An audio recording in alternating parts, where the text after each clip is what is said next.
Hmm. dia taat sampai mati, Hmm.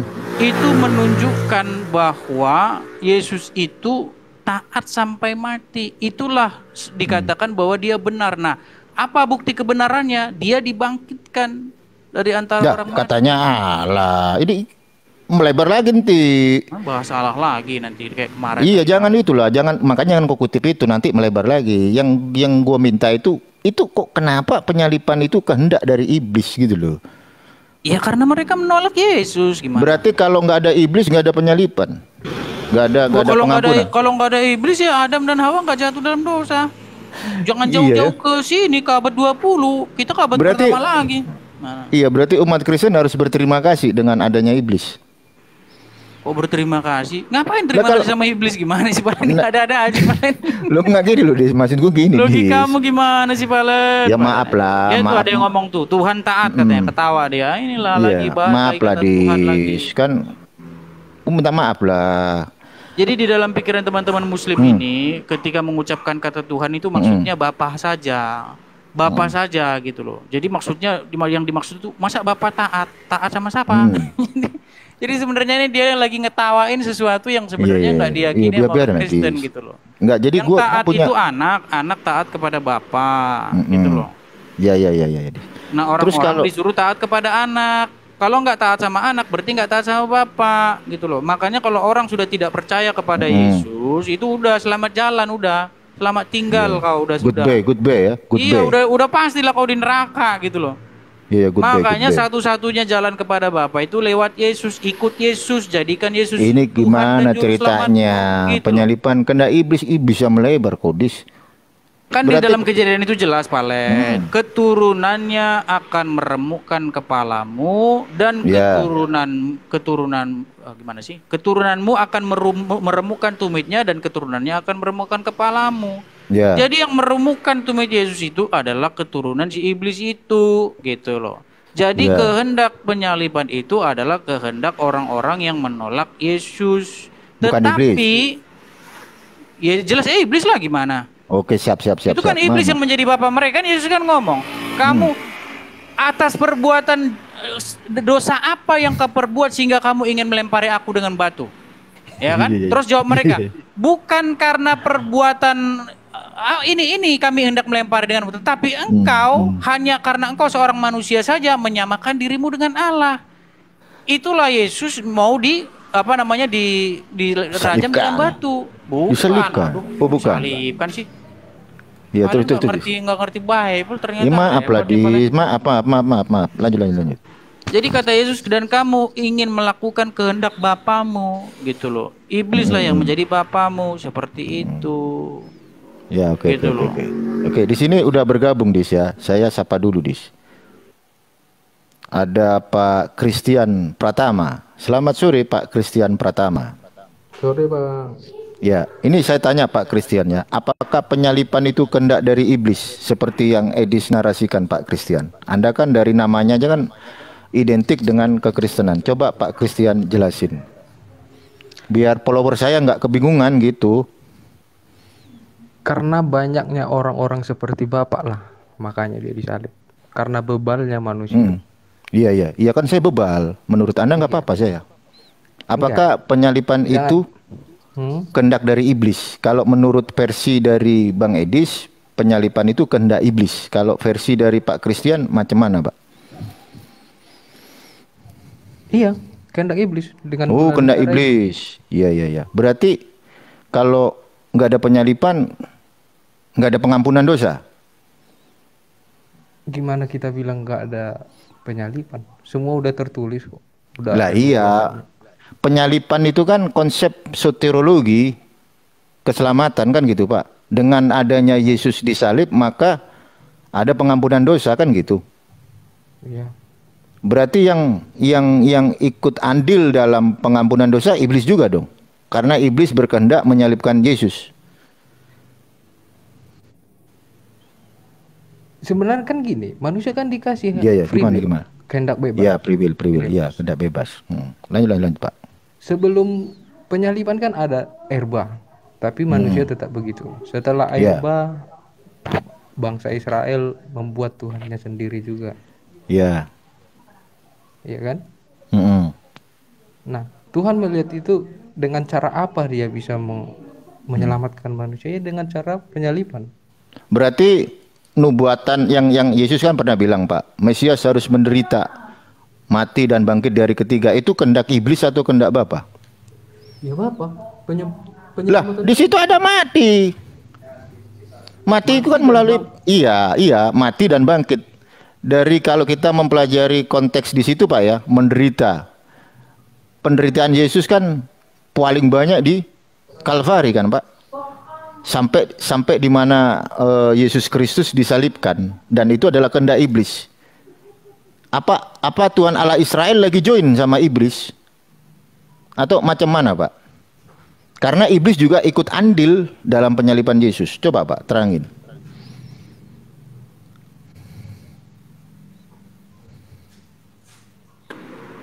Palen, Apalagi di gini Palen ya. ya. Kalau kamu baca Bible, sebenarnya pakai saya Laidis. saya menghera. Aduh. Sebenarnya saya heran ya Palen ya. Gini Palen, saya herannya begini. Saya ragu-ragu. Sebenarnya kamu dulu sering baca Bible atau enggak gitu loh. Kalau kamu baca Bible, jelas tahu. Gue katekisasi 3 bulan. Gimana sih, Yu? Kalau udah katekisasi pasti kau udah baca Bible. Nggak diajarin sama pendeta, astagfirullahaladzim.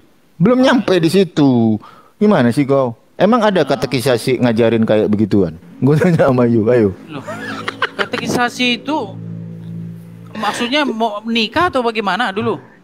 Kan dulu gue gini, atau Dis. mau CD atau mau gimana atau mau Iya. Dulu kan gue ikut yang namanya sekolah minggu kan, Dis ya. Waktu gue Kristen sekolah minggu. Nyanyinya lagunya King Kong badannya besar. Nah itu. Terus habis sekolah minggu. Kemana dulu Palen? Gini. Gue urutin. Makanya kan gue urutin baca, dulu, Dis. Palen, kalau kamu baca narasi dalam Bible itu, ya, narasi orang-orang yang hendak menyalibkan Yesus itu terjadi Iblis, kata kamu. ketika mereka tidak menerima ajaran Yesus. Ya kan? Berjubel itu ayatnya. Iya. Ya kan? Mereka berteriak, misalnya mereka berteriak salibkan dia, enyahkan dia gitu. Bahkan Pontius Pilatus itu masih berusaha untuk melepaskan Yesus dengan cara memberikan kebiasaan. Ada satu kebiasaan di situ. Kamu tahu lah cerita itu kan? Bahwa dilepaskan orang pada hari itu, ya kan? Hari-hari besar itu. Nah, Pilatus ngomong, "Mana yang kamu kehendaki supaya aku bebaskan?" Ya kan? Yesus Barabas atau Yesus dari Nazaret kan gitu. Tapi mereka tetap main. Nah, jadi mereka bersikeras untuk menyalibkan Yesus. Jadi penyaliban itu adalah kehendak dari orang-orang yang tidak percaya kepada Yesus. Itu kan alias iblis. Gue setuju itu. Makanya gue setuju di situ. Tetapi hebatnya, Bapa yang mengutus Yesus itu merubah rencana iblis yang jahat itu menjadi keselamatan. Ya. Sama seperti Yusuf. Saya kasih kamu contoh. Yusuf, ya, rencana jahat. Kan kejahatan itu berasal dari iblis kan? Rencana jahat dilakukan saudara-saudaranya. Mereka membuang Yusuf, mau membunuh dia, sampai akhirnya dia dibuang ke Mesir. Itu di dalam benak saudaranya mereka menang. Kalah di dalam ganteng benak kan mereka iblis, di dalam benak iblis, sebentar dulu Palen. Ya maaf. Di dalam perspektif iblis itu mereka menang karena mereka sudah mengusir Yusuf dari rumah, gitu loh. Tetapi bagaimana Bapa merubah rencana jahat iblis itu menjadi kemenangan, menjadi keselamatan, damai sejahtera, Dis. Justru dengan cara Yusuf dibuang ke Mesir itulah maka Yusuf menjadi orang besar. Gitu loh. Maka Israel diselamatkan. Coba kalau nggak ada Yusuf, kan repot. Kalau Yusuf ini. Nah, sama seperti itu juga Palen. Walaupun iblis berusaha mengenyahkan Yesus, mengenyahkan Yesus, ya, menolak Yesus, tetapi bagaimana Bapa merubah itu semua, kutuk itu menjadi berkat. Iyalah, Yesus keren kok, dia Allah gimana sih, dia main-main kok. Allah dia. Nah, ini gue tertarik ini ya. Yesus Kristus emang keren, orang dia Allah pribadi kedua dari Trinitas kan gitu. Nah, dari Allah. Alah lah, gue percaya kalau gue lagi dialog, gue percaya Yesus adalah Allah dari Gua- Allah gitu. Iya, Allah dari Allah. Ya nanti melebar nanti. Ini gue Tahu nggak tertarik. definisinya? Enggak, ini kamu nggak ngerti lagi definisinya Allah dari Allah. Nanti itu lebar Adis. Itu di sesi yang lain lah. Gue tertarik sama yang you bilang. Ini sampai teman kau turun tadi, Dis. Kau bilang bahwa penyalipan itu murni kehendak iblis. Terus gimana narasi yang kau bilang tadi nubuatan kan? Mesias harus menderita, mati dan bangkit dari ketiga. Artinya kalau penyalipan itu kehendak iblis, terus ketika Yesus ngomong ada tertulis bahwa Mesias harus menderita, mati dan bangkit dari ketiga, apakah iblis lagi join nubuatan ini? Kan ada. Ini gimana, Dis? Itu ada menderita dan mati, Dis. Saya kasih kamu contoh. Ya mana. Mau nggak saya kasih contoh? Boleh. Oke, saya kasih contoh. Gue catat ini dulu. Gue catat ini. Dis. Misalnya kita ambil di dalam PL ya. Ya. Di situ ada satu narasi bagaimana dikatakan bahwa contohnya apa ya? Kita kasih Apa? contoh. Melkisedek. Ada banyak. Bukan. Siapa? Nubuatan misalnya Elia. Misalnya Elia. Iya. Ya. Elia itu bernubuat begitu kepada Raja Ahab ya, bahwa seperti siapa itu yang punya kebun anggur itu yang dibunuh sama Ahab itu? Nggak ngerti, Dis. Gue bukan orang Israel, Dis. Aduh, siapa sih? Ya pokoknya pemilik. Nabot. Ya itulah. Nabot. Ya itulah. Ya. Seperti Nabot ya, yang kau bunuh ya, yang dan kebun anggurnya kau rampas. Seperti itu juga nanti mati muda. Seperti itulah kira-kira. Gini. Iya. Gini, Palen. Ya. Nubuatan itu artinya sesuatu yang belum terjadi, tetapi di mata Tuhan sudah terjadi. Visioner bahasa Inggrisnya. Visioner, ya. Nah, benar kan, visioner ya? Artinya sesuatu yang di dalam dimensi umat manusia, di dalam waktu itu belum terjadi, tetapi di dalam waktu Tuhan sudah terjadi. Itu nubuatan.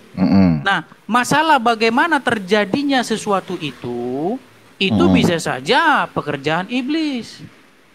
Ya kan? Tetapi bagaimana? Coba ulangi. Belum paham. Ulangi yang 20 detik dari baru you ngomong. Ya. Bedanya kamu itu menganggap begini loh, bahwa nubuatan itu kehendak Tuhan gitu loh. Itu yang kamu emang salahnya itu di situ. kehendak. Bukan, Palen. Nubuatan itu adalah sesuatu yang dalam dimensi manusia belum terjadi, tetapi sudah diberitahu Tuhan yang akan Iya, gue paham terjadi itu. besok Visioner. Gue Contoh paham nih, itu. kita kasih sepak bola aja, Palen ya, sepak bola. Waduh. Kalau kita nonton bola, Palen, Iya. kalau belum peluit wasit belum ditiup, kan kita nggak tahu skornya berapa. Tetapi di mata Tuhan itu udah selesai itu, wasit sudah niup peluit di mata Tuhan, tapi di mata manusia belum. Itulah bedanya kita dengan Tuhan. Nah, Tuhan ngasih tahu sama nabinya, sama para nabi bahwa besok akan terjadi begini. Bukan berarti bahwa yang akan terjadi besok itu kehendak Tuhan itu sendiri. Iya. Tetapi Tuhan mengizinkan itu terjadi karena segala sesuatu yang terjadi di bawah kolong langit ini atas izin Tuhan. Walaupun itu iblis sekalipun yang berbuat, gitu loh. Berarti nubuatan yang kau bilang Mesias harus menderita dan bangkit di antara orang mati itu nubuatan siapa? Udah dibilang nubuatan Yesus, gimana sih Palen? Bolak-balik Palen. Oh, berarti itu nubuatan Yesus. Iya jelas dong, bukan sebelum Yesus. Ada matinya loh, Dis. Ada matinya loh, Dis. Sebelum Yesus pun sudah dinubuatkan sebelumnya itu. Iya, ada matinya loh, Dis. Iya, itu ada matinya. Iya. Yesaya 53 itu kan menubuatkan itu. Ada matinya kan itu, Dis. Mesias harus menderita mati. Nah, matinya dengan cara apa? Matinya tidak dijelaskan di situ kalau dalam dalam kitab Perjanjian Lama, tetapi dijelaskan oleh Yesus. Yesus sebelum. Berarti matinya dengan cara disalibkan. Nah, iblis ikut andil. Berarti Yesus, kalau gua gambarkan Yesus sedang ikut andil dalam nubuat atau gimana maksudmu? Lah kalau iblis nggak ikut andil, nggak mungkin Yesus pakai acara mati menderita kan gitu. Bahasamu kacau, Palen. Duh, kok kacau gimana? Kata kau penyalipan kehendak iblis. Sementara ada tertulis nubuatan dari Yesus. Mesias harus menderita, mati dan bangkit dari ketiga.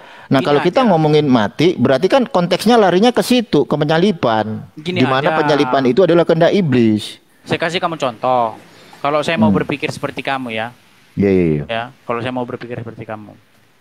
Ada satu narasi di dalam ajaran Islam, ya, seperti yang dikatakan oleh Abdul Somad, bahwa Muhammad itu meninggal karena racun yang dimakan di Khaybar. Terus? Misal ada nubuat nih, bahwa besok engkau akan meninggal dan mengatakan kepada Aisyah bahwa terasa racun yang kumakan di Khaybar bla bla bla. Itu nubuatnya seperti itu sebelum itu terjadi. Pertanyaan sama kamu, apakah Allah yang meracun Muhammad? Kan tidak, gitu loh. Dari mana kok gini? Oke, kita bahas ini. Dari mana kok bisa tahu? Dari mana kok bisa tahu bahwa baginda Rasulullah itu mati diracun? Saya dengar Abdul Somad ngomong begitu. Enggak kok selesaiin. Gua dengar ceramahnya UAS. Gimana? Itu kejadian baginda Rasulullah sampai didatangi malaikat Munkar Nakir. Gua dengerin itu. Kok nggak nyampe situ kan? Ayo. Bukan masalah itunya yang menyebabkan ya, dia makanya sakit itu karena apa? Waktu racun. dibilang sama Aisyah, oke, racun di mana? Racun di Khaybar. Nah iya, siapa yang meracun Muhammad? Itu wanita itu. Nah iya, bukan Allah kan? Bukan. Nah iya, kenapa kau paksa bahwa Yesus disalib itu adalah beda itu, Dis. Kok beda sama itu? Beda, Dis. Astagfirullahaladzim. Ya Allah, ya Rabbi. Karena baginda Rasulullah matinya bukan gara-gara racun. Makanya kan kok potong itu di situ. Gara-gara baginda Rasulullah diracun, kok framing. Itu kan hadis-hadis yang dilontarkan dari kalangan Alisina. Apa mau saya putarkan videonya Abdul Somad biar kamu dengar? Iya, kok putar sampai habis. Apakah kau mengetahui bagaimana baginda Rasulullah ketika beliau hendak mati itu didatangi malaikat Munkar dan Nakir loh, Dis. Kalau memang baginda Rasulullah itu meninggal karena racun, hari itu juga apalagi itu racunnya, ngeri-ngeri sedap itu, Dis. Iya kan karena nggak dimakan, Palen. Nah kalau nggak dimakan, bagaimana kok bisa bilang itu diracun? Nah berarti kan nggak kena racun. Iya kan sedikit. Kalau banyak ya udah meninggal di tempat. Gimana? Berarti kan nggak mati diracun. Faktor usia kan gitu. Faktor usia. Coba nih, ini cuma 50 detik ya. Mudah-mudahan kedengeran. Ya 50 detik ya, makanya itu mah dipotong-potong. Coba dengerin ini. Sakit Rasulullah semakin parah, lalu kemudian kata Nabi kepada Aisyah, apa kata dia? Ya Aisyah, wahai Aisyah, ma'azalu ajidu alam at-ta'am, terasa di dalam sakitnya makanan yang kumakan waktu di Khaybar. Ini dalil bahwa dia mati diracun. Ini dalil bahwa dia mati diracun. Ini dalil bahwa dia mati diracun. Yang meracunnya adalah Zainab, istri Salam bin Miskin. Ya jelas kan? Iya, tapi kan sampai segitu tuh belum kelar. Itu intisarinya, Palen. Jadi gini. Ya nggak bisa gitu lah, Dis. Saya nggak bahas itunya gini. Yang saya bahas begini, Palen. Kalau misalnya nih sebelum peristiwa itu terjadi.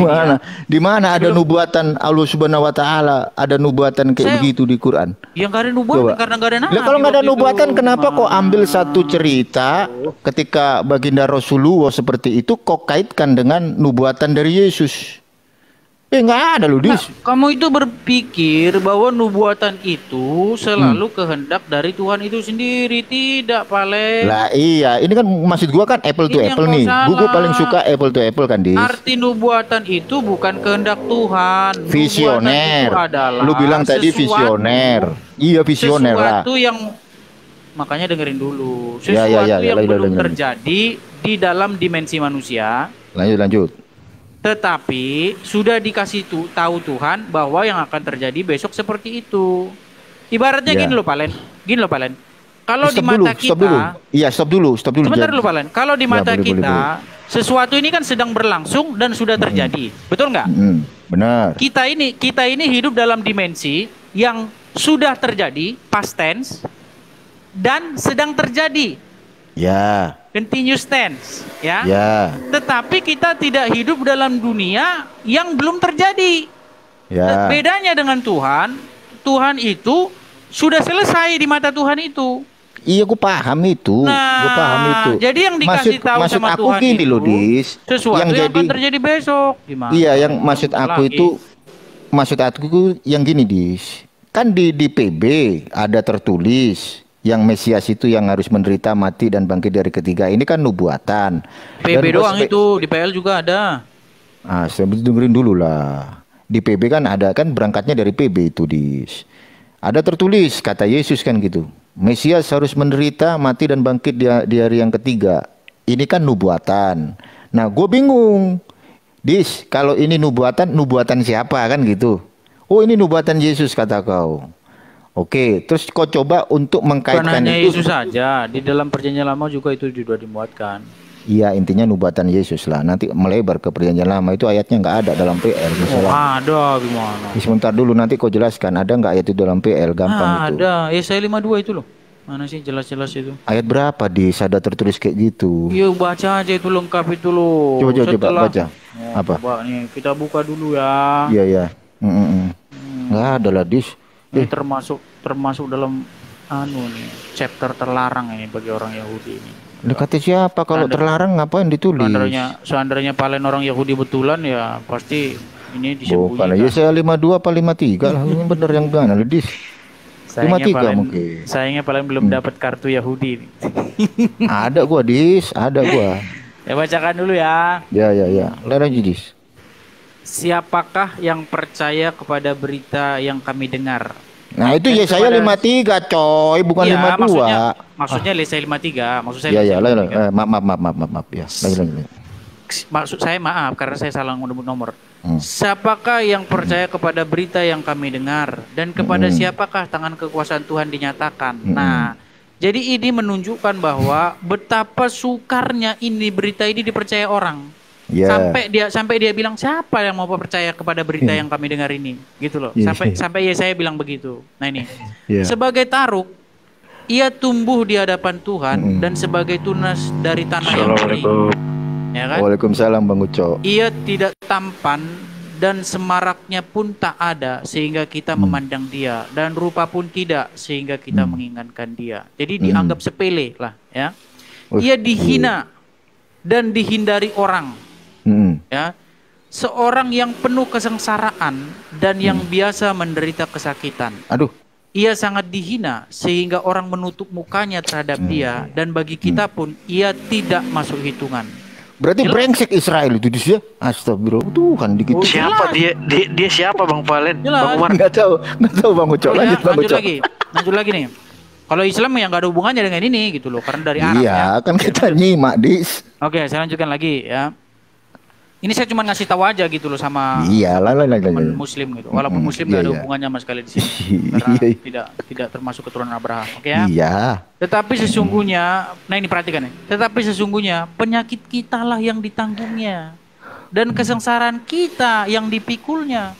Padahal kita mengira dia kena tulah, dipukul dan ditindas Allah. Astagfirullah. Jelas ini orang Yahudi banget nih gitu loh.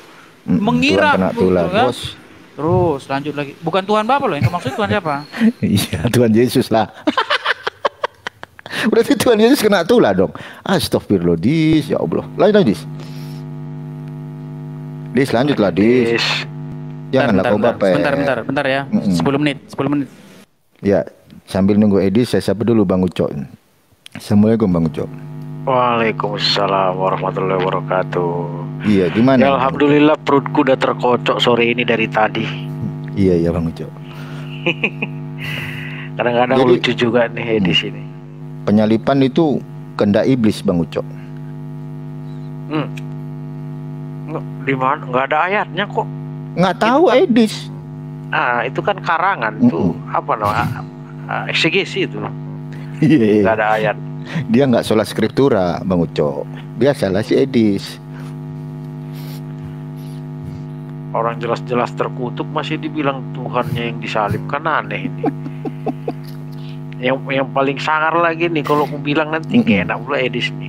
Masa anak orang dituhankan? Kan ini Edis nih lucu ini. Dia sebenarnya ini setauku dia ini mesianik nih dulu Bang Umar. Nggak tahu sekarang dia udah ke ini mungkin ke Tritum. Dia punya aliran sendiri Bang Ucok kayaknya ini.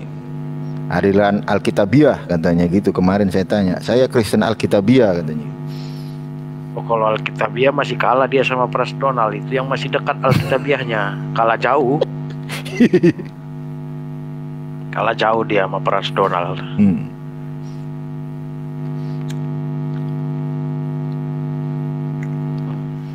Dis, udah belum Dis? Dis. Belakang dia mungkin susah deh tadi. Sorry tadi saya ada gangguan dikit ini. Enggak, tadi saya baru dengar tadi ada si kuasa ilahi ini ngomong anak manusia kok dituhankan. Iya, gitu. Debat lah kok sama Bang Uco di debat sama Bang Jadi Uco. gini ya. Ya kan memang di situ telah lahir itu kan. Ya, anak manusia kan. Ini saya harus panggil siapa? Bang Uco. Bang Uco kan ini. Iya.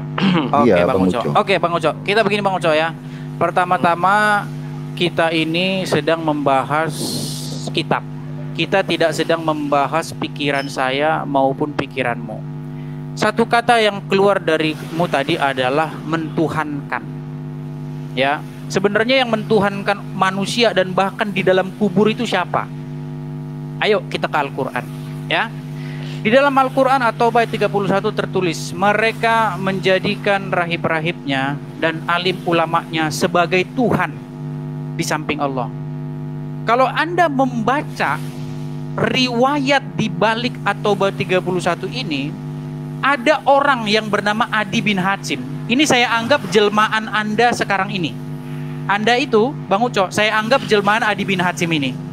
Adi bin Hatim itu menolak dibilang mentuhankan rahib-rahibnya. Ini beda, bukan. Jangan kasih ke contoh lah. Nah, jadi gini. Jadi sebentar Bang Uco, biar aku selesaikan dulu ya.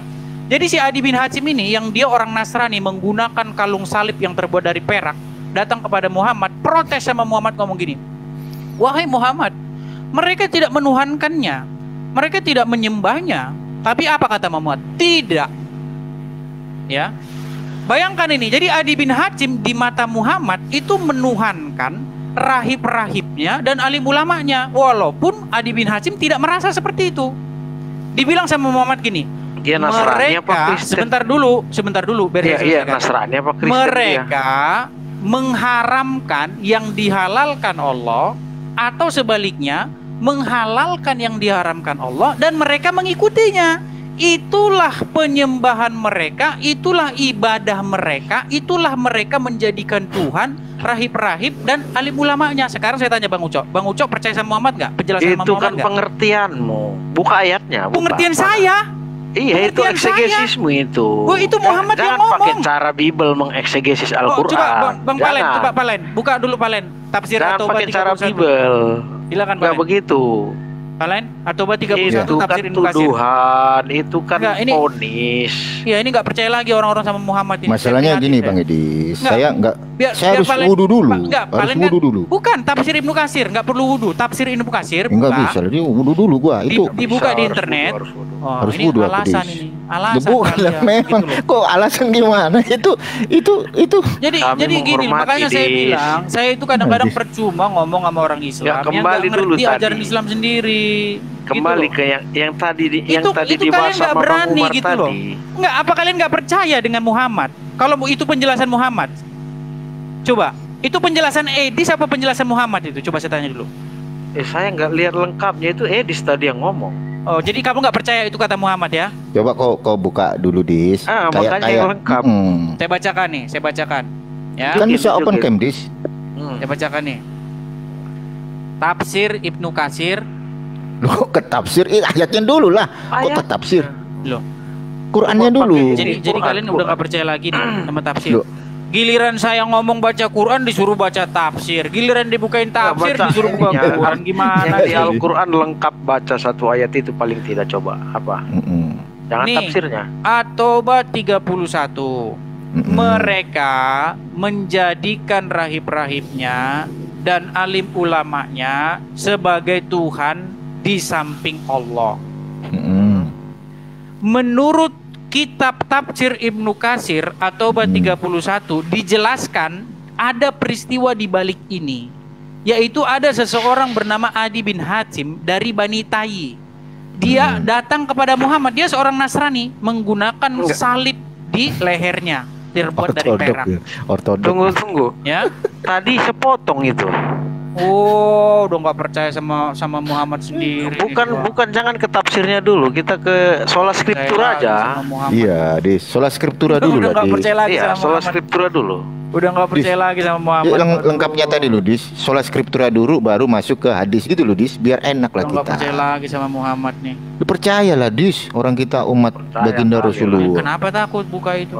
Orang dia yang bawa kami ke jalan yang lurus kok. Kenapa takut? Apa yang takut ini kok? Apa yang takut? Macam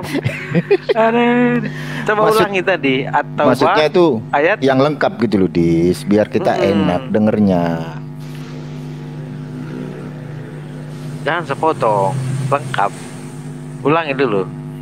Ya udahlah, kalau nggak percaya sama Muhammad lagi ngapain? Saya ngomong sama siapa? Percaya aku, Dis. Ya, itu Muhammad ngomong gitu kalian nggak percaya?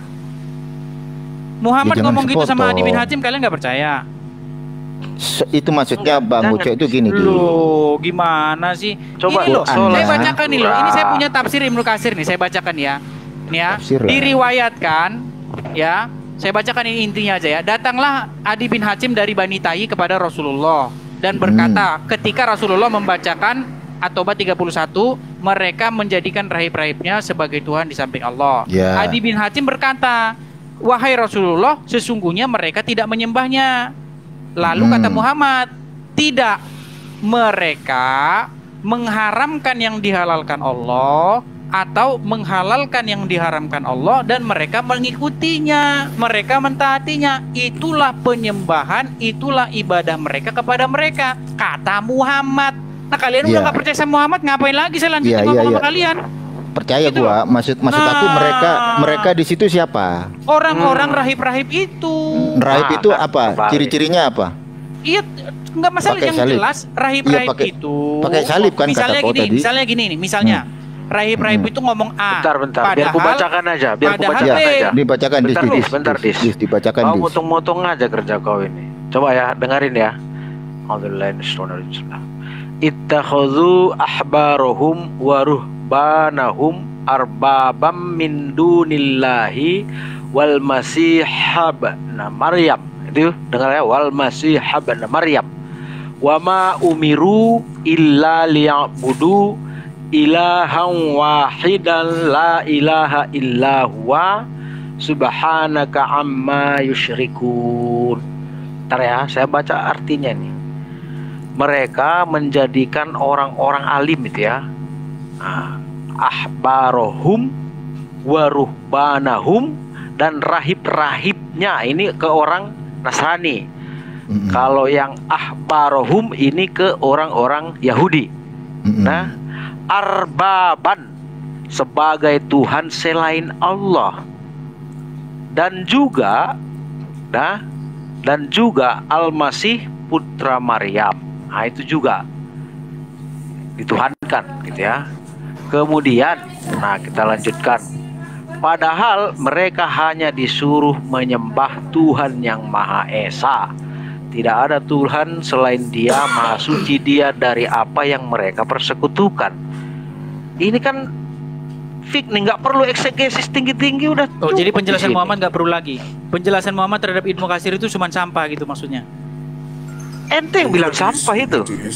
Kamu nggak percaya berarti sama penjelasan Muhammad. Kenapa kamu takut sama penjelasan Muhammad? Siapa yang takut? Kalau mentuhankan itu seperti itu menurut Muhammad, ya bacalah tafsir Ibnu Katsir itu. Kenapa kok takut? Aku udah cukup di sini, udah paham. Oh, jadi penjelasan Muhammad nggak perlu lagi. Kalau misalnya mau ke sana, kita bahas lain ceritanya. Ini di sini bilang aja udah takut. Udah fix di Bilang sini. aja kau takut. Apa yang Gitu loh. takutkan? Ya udah bacalah itu. Bagaimana Adi bin Hatim datang kepada Muhammad? Nggak kau hargai lagi Muhammad ngomong kepada Adi bin Ya, Hatim. jadi gini, Dis. Ini Gimana pengalihannya kau di sini. Kita ke ayat kok ke situ larinya. Iya, penjelasan Muhammad nggak perlu.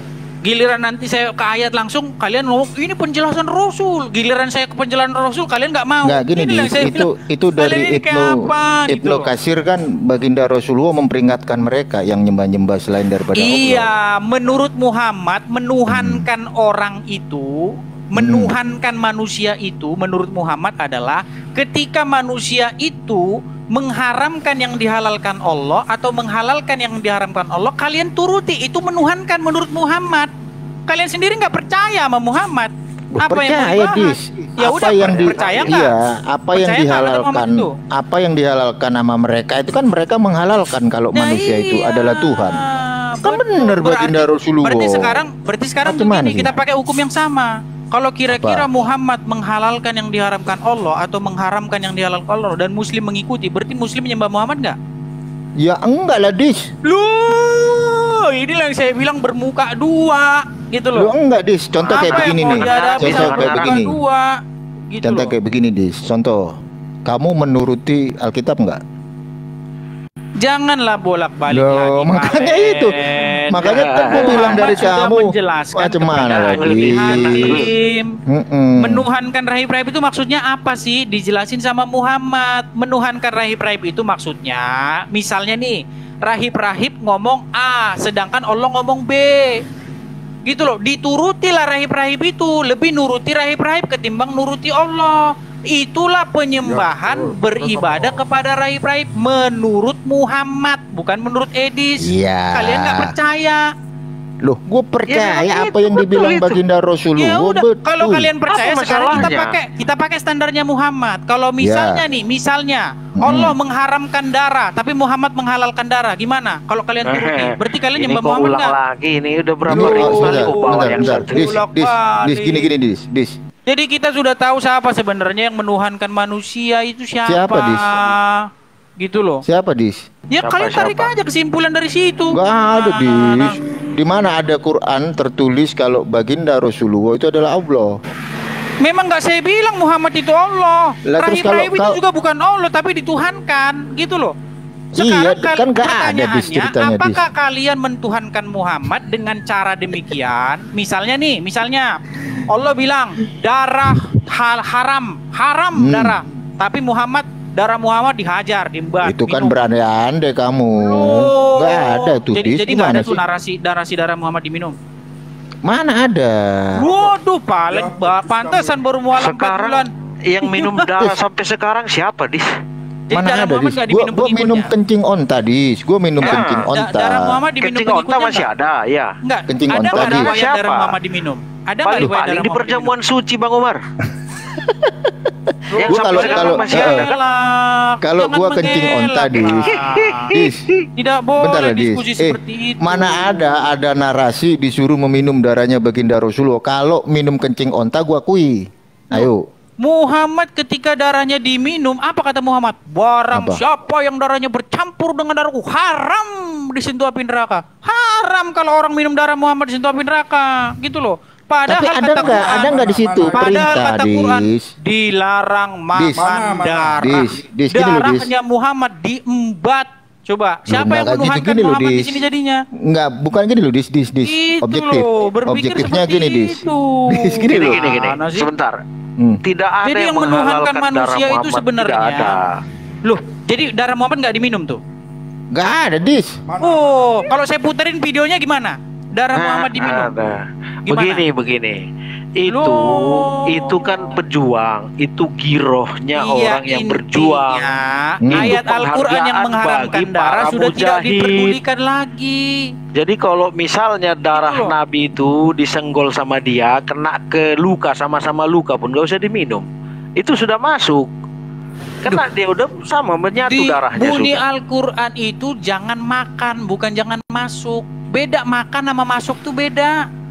Ya, kalau makan itu artinya masuk ke mulut, itu namanya makan. Sengaja, ya, punya kesengajaan untuk memasukkan ke mulut untuk dikonsumsi. Nah, Ya. menurut Al-Quran, darah Masih ada nggak darahnya itu tidak sekarang? boleh dimakan. Tapi Masih di ada dalam darahnya? riwayat darah Muhammad tuh diminum oleh pengikutnya. Ya. Gitu loh. Bahkan Muhammad malah ngomong kalau orang minum darah Muhammad itu haram disentuh api neraka. Nah, Itu sekarang ada kalau perintahnya kita untuk pakai minum, standar- ndak? Nabi Muhammad memerintahkan untuk minum darah, ndak? Nabi Muhammad Yang memerintahkan untuk minum jatuh darah, menuhankan ndak? Muhammad tuh siapa? Ndak, sekarang pertanyaan saya, Nabi Muhammad itu menyuruh minum darah, ndak? Dibenarkan nggak sama Muhammad? Ndak, sebentar. Dibenarkan Ada nggak perintah, sama ndak? Muhammad? Ya, Itu kan kejadian tidak sengaja, kejadian tidak sengaja. Ya nggak masalah, tapi kan nggak ada perintah. Nah kalau cara pikirmu begitu, ketika kita mengikuti perintah Nabi Muhammad, kamu katakan kita menyembah Nabi Muhammad, maka Yesus nyembah Musa, Kristen nyembah Paulus. Yesus nyembah Musa kan? Karena mengikuti perintah-perintah Musa kan? Gimana? Gimana? Yesus nyembah kalau begitu Yesus itu nyembah Musa kalau cara pikirmu begitu. Kemudian Kristen nyembah Paulus karena yang mengajarkan penebusan dosa melalui darah Yesus itu Paulus. Ya, Yesus sendiri tidak pernah mengajarkan itu. Berarti Kristen ini nyembah Paulus. Contohnya di dalam kitab Perjanjian Lama bahwa babi itu haram, tapi oleh Kristen dihalalkan lewat siapa? Lewat Paulus. Berarti Kristen menuhankan Paulus. Kan begitu, ya? Gimana? Gimana? Berarti Yesus itu nyembah Yesus kan? Kesurupan apa? Mau lari, mau kabur? Dis, kita atur timer aja, Dis. Dis, bentar, Dis. Enggak apa-apa, silakan pakai waktu aja. Ya, gua pakai waktu menarik nih. Enggak usah. Kita gebrak aja sih di situ.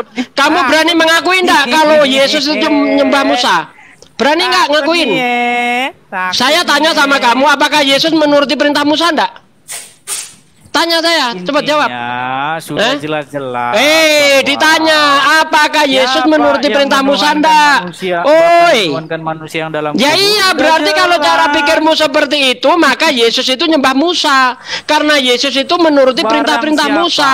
Yesus berkata di dalam Matius 5 ayat 17, apabila jangan kamu sangka aku datang ke dunia untuk melenyapkan hukum Taurat dan kitab para nabi, aku datang untuk menggenapinya. Ya, barang siapa yang menghilangkan satu titik dari hukum Taurat, maka dia akan menduduki kerajaan terendah dari dalam kerajaan surga. Nah kalau demikian, karena Yesus juga mengikuti perintah-perintah Musa, berarti Yesus itu menyembah Musa, begitu Dis? Gimana Dis? Jawab Dis, ayo. Ini tidak berani mengaku, ini si Edi sudah kena sekak di sini. Ya, pakai pendapat Muhammad aja. Muhammad yang bilang. Ya kan saya apple to apple Dis, karena kamu mengatakan bahwa ketika kita ya mengikuti perintah-perintah Rasulullah, kamu katakan kita menyembah Muhammad, berarti Yesus nyembah Musa karena Yesus juga mengikuti perintah-perintah Musa. Gimana? Berani ngakuin dah? Ini serangan balik nih, mumet kau kan? Karena Yesus mengikuti perintah-perintah Musa, berarti Yesus itu menuhankan Musa, begitu? Betul nggak? Ayo. Kita pakai waktu aja 2 menit. Takut dia. 2 menit, ayo. Takut jenggotnya. Enggak usah Bang Valen. Di sini enggak perlu dikasih waktu Bang Valen. Dia berani mengakui enggak kalau Yesus itu mengikuti perintah Musa? Berani ngakuin enggak? Enggak berani kan? Oke, saya lepas headset saya ya. Jadi di sini ketika membawa hujah, kemudian hujah itu kita balikkan, terkencing dia di celana. Kenapa? Karena apa yang dia argumenkan itu akan menghantam dirinya sendiri. Jelas-jelas di situ Yesus mengikuti Musa. Nah, kalau pikirannya di sini kita pakai, ya bahwa ketika kita mengikuti Rasulullah, dikatakan menyembah Rasulullah, berarti Yesus menyembah Musa. Bahkan Yesus ini kalau tidak mengikuti perintah Musa, dia masuk neraka. Ya, itu menurut pernyataan Yesus sendiri, di mana di dalam Matius 5 ayat 17 sampai ayat 20. Yesus berkata, ya barang siapa yang menghilangkan satu titik dari hukum Taurat, kemudian dia mengajarkan kepada orang lain, maka dia akan menduduki kerajaan terendah dari dalam kerajaan surga. Barang siapa yang menjalankan hukum Taurat kemudian mengajarkan kepada orang lain, maka dia akan menduduki kerajaan tertinggi dari dalam kerajaan surga. Bahkan Yesus kalau tidak mengikuti perintah-perintah Musa, dia masuk neraka. Gitu loh. Berarti kalau cara pikirmu saya pakai, Yesus ini menyembah Musa. Begitu Edis, gimana sih lu? Ya, ada yang kesurupan. Ini Bang, ada kesurupan, justru kau yang kesurupan. Karena apa? Karena argumenmu itu saya balikkan ke kamu. Kesurupan. Paulus merubah hukum Taurat. Berarti kalian itu nyembah Paulus kalau begitu. Gimana? Kesurupan nih. Ini bentar ini ada ini nih, ada Bang siapa? Bang Ucok. Ayat apa tadi Bang Ucok? Coba Bang Ucok. Yohanes 6:54 itu makanan Ustadz Sugi tuh. Oh iya. Edis kan mau buat seperti itu gitu.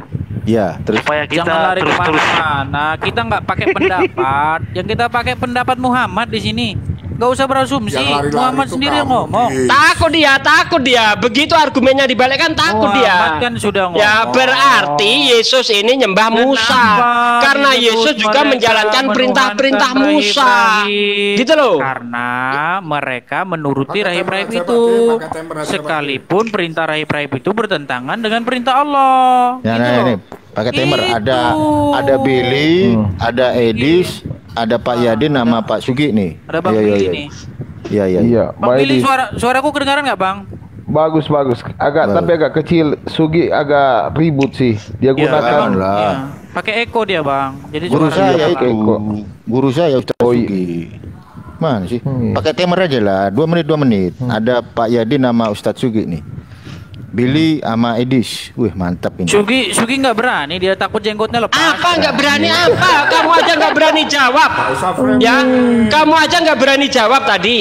Jelas-jelas kalau argumenmu itu saya pakai, maka Yesus juga menuhankan Musa. enggak Karena ada Yesus argumen menjalankan apa. perintah-perintah Musa.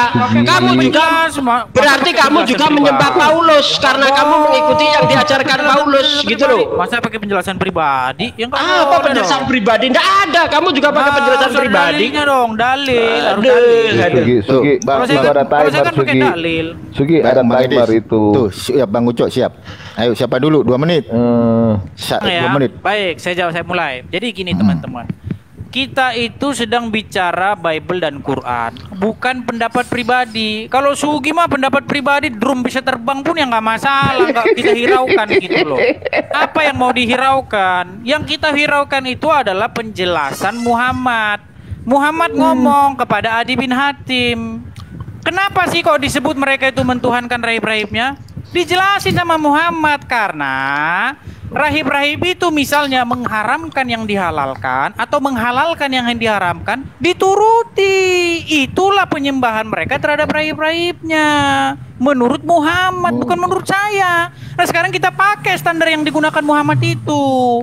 Seandainya nih perintah Allah jangan berbohong. Misalnya dalam Al-Quran Al-Azab ayat 70. Ya ayyuhallazina amanu, wahai orang-orang beriman, katakanlah perkataan yang benar. Sementara Muhammad membolehkan Islam berdusta dalam 3 hal. Jelas itu. Padahal orang-orang yang berdusta itu akan diazab oleh Allah gitu loh. Kemudian darah dihalalkan oleh Allah. Sama Muhammad apa? Boleh minum darahnya Muhammad, jadi minum diembat kok gimana? Mana, Dis? Itu loh. Silakan Bang Billy lanjut. Ya, sudah. Itu udah mantap, itu sudah jelas. Lanjut aja, kasih waktu ke mereka. Habisin aja Bang, habisin Bang. Lanjut Bang. Nah. Oke, lanjut aja. Saya lagi lihat ini, lagi buka data ini. Lanjut aja.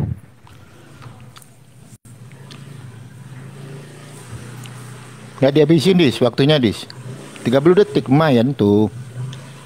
Biarin aja, kasih Oh gitu, ya. kasih ke Sugi aja lah. Oh Nah, gitu ya. itu kan udah mantap tadi penjelasan dari Bang Edis Oh, tadi. iya. Jadi kayaknya kalau menuruti rahib-rahib itu kayak seperti kepercayaan Hindu ya. Mereka itu juga mengikuti ajaran-ajaran daripada wali-wali mereka itu. Nah, apakah itu juga masuk ke dalam ajaran Islam? Gitu. Kan banyak ajaran-ajaran sebelum Islam itu kan masuk ke dalam Islam juga. Kalau kita jabar, Mainisme, Zoroaster, Sabi'in, waduh. Iya. Demikian. Ya oke, Ustaz Sugi. Oke, jadi Nabi Muhammad tidak pernah merubah hukum. Itu yang perlu diketahui.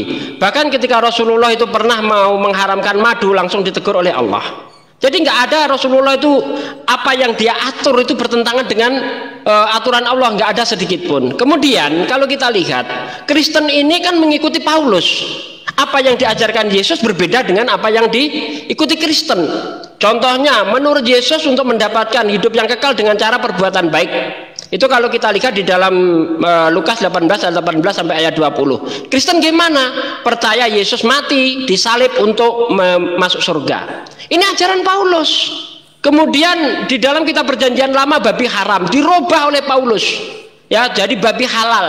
Ya, ini contoh penyembahan terhadap rahib-rahibnya seperti itu. Ya, berarti Kristen ini selain menuhankan Yesus, dia menuhankan Paulus.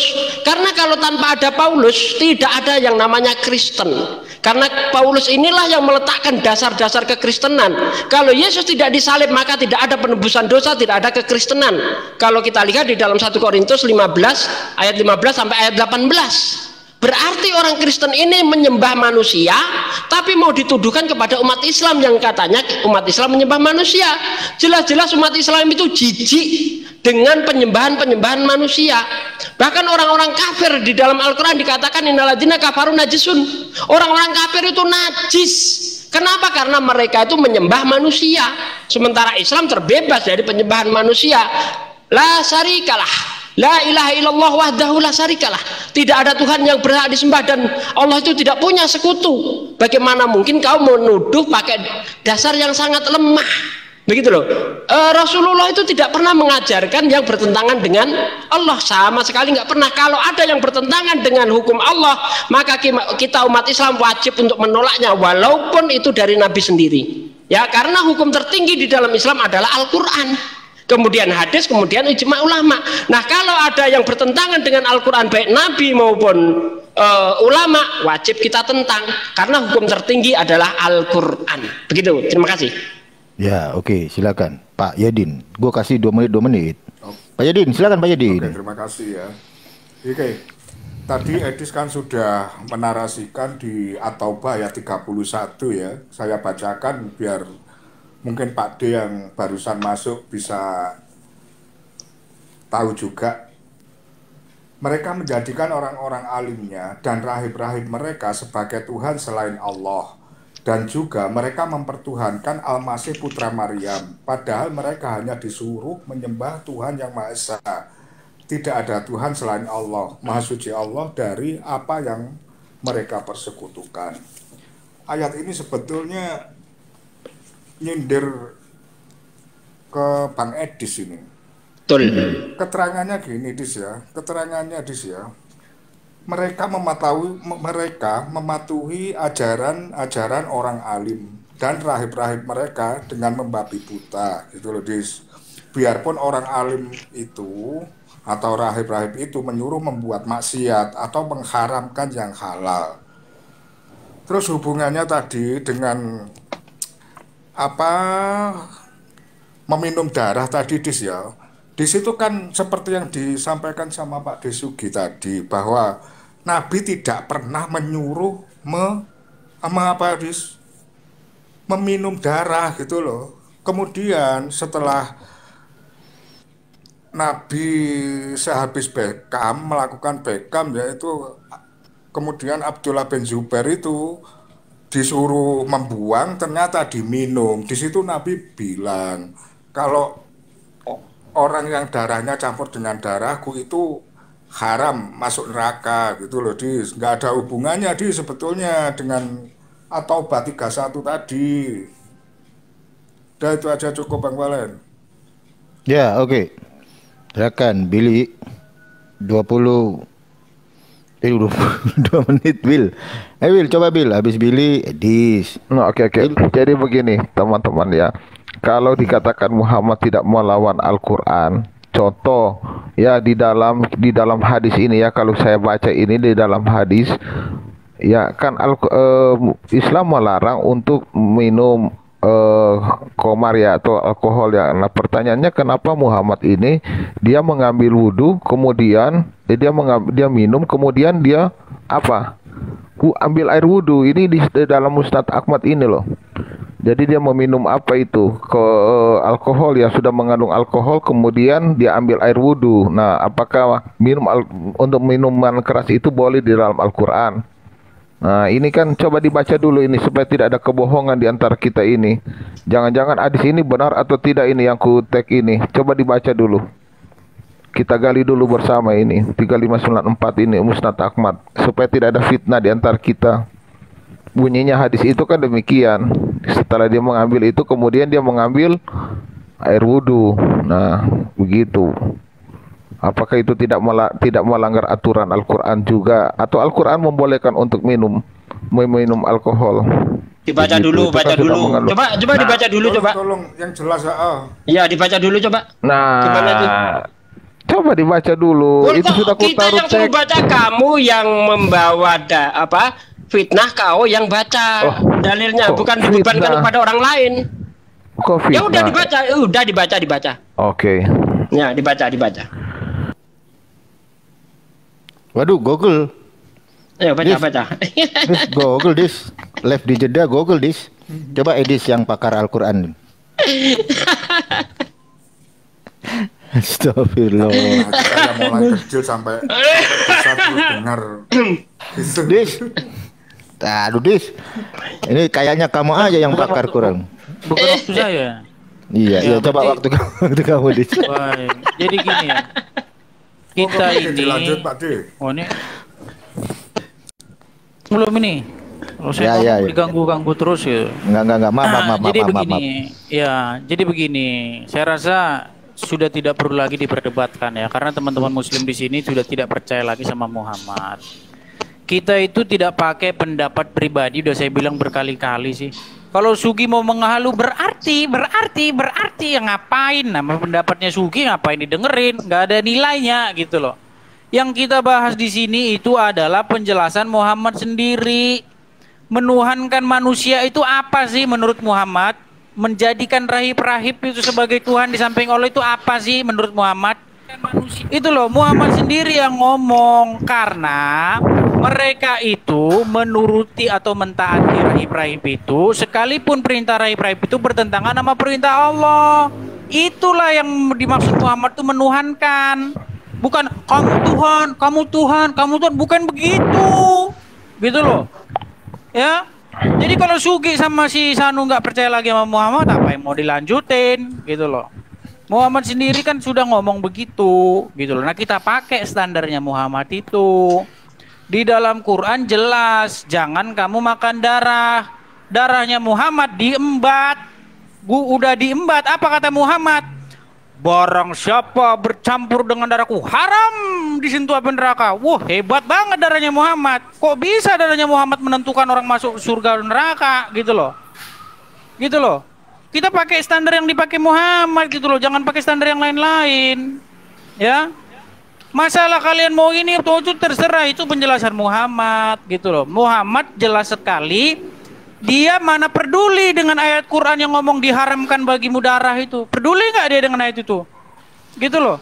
Malah dibilang barang siapa yang darahnya bercampur dengan darahku haram disentuh api neraka. Ya diembatlah darahnya Muhammad, diminum gimana? Ya. Silakan Sugi, lanjutkan sembah Muhammad Sugi.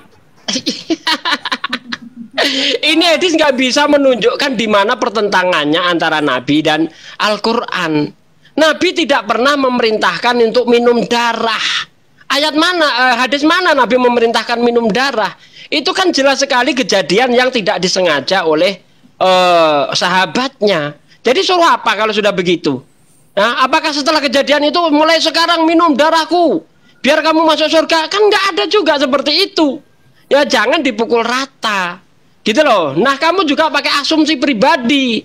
Ya. Itu kamu larikan kemana-mana. Makanya tidak salah juga apa yang kamu pakai itu tadi, saya balikkan ke Anda. Kalau menuruti seseorang itu kamu anggap menuhankan dirinya, maka Yesus juga menuhankan Musa. Karena Musa juga membuat aturan-aturan, ya. Dan Yesus mengikutinya. Bahkan kalau Yesus tidak mengikuti aturan Musa, Yesus masuk neraka. Itu sesuai dengan penjelasan Yesus sendiri. Di mana? Di dalam Matius 5 ayat 17 sampai ayat 20. Jangan kamu sangka aku datang ke dunia untuk melenyapkan hukum Taurat dan kitab para nabi. Aku datang untuk menggenapinya. Hukum Taurat tidak akan dilenyapkan hingga langit dan bumi lenyap. Ya, satu iota, satu titik pun tidak akan dilenyapkan hingga semua terjadi. Itu kata Yesus. Barang siapa yang menghilangkan satu titik dari hukum Taurat, kemudian mengajarkan kepada orang lain, dia akan menduduki kerajaan terendah dari dalam kerajaan surga. Kalau Yesus tidak ikut aturan-aturan Taurat, dia masuk neraka. Berarti kalau argumenmu saya pakai, berarti Yesus menuhankan Musa. Kristen menuhankan Paulus. Kenapa? Karena Paulus lah yang merombak-rombak hukum. Tadinya babi halal jadi jadi babi haram jadi halal. Tadinya diperintahkan sunat, menurut Paulus nggak perlu sunat. Nah inilah yang dimaksud Al-Quran itu tadi, kalian menuhankan manusia. Jadi apa yang dituduhkan Al-Quran tidak salah, tepat sekali itu. Oke. Sambil menunggu Edis Google, kita kasih ke saya dulu. Saya jawab aja dulu. Udah, Bil. Kan tadi udah, lu kan Google, waktunya kehabis Google.